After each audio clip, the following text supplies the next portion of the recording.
Gjakovën do ta shndrojmë në një qendër serioze kampion të Dukagjinit, sepse në Gjakov ka 1400 orë dritë në vit. Nuk duhet të harruar asnjëherë vlerat gjakovare, traditën gjakovare, trashëgimin gjakovar.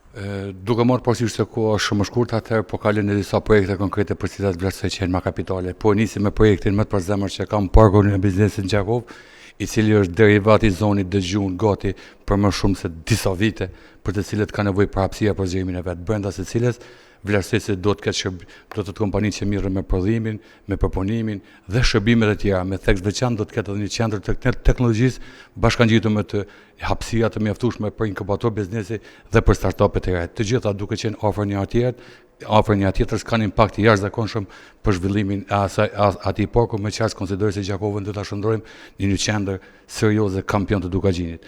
Për të vazhduar pastaj të projektet solare, ku Gjakova më të vërtetë ka një përparësi të jashtëzakonshme, sepse në Gjakov ka 1400 orë dritë në vit dhe e bën këtë tepër jashtë për këtë sektor.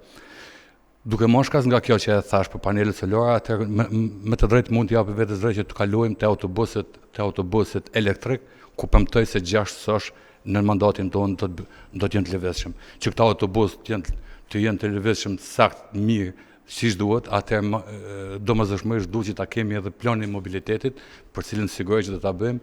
Pas planit e mobilitetit, Smart City ka fjalën e vet, me çfarë ne besoj që në Prishtinë tashmë kemi modelin i cili ka filluar dhe do ta shtyjmë edhe më tutje.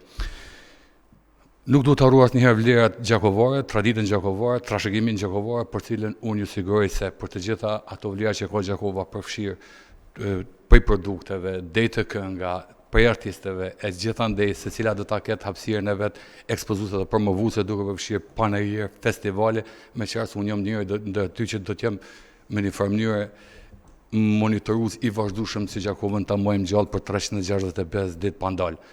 Tjera fusha, mësimi gjithëtor në arsim, fal kohë.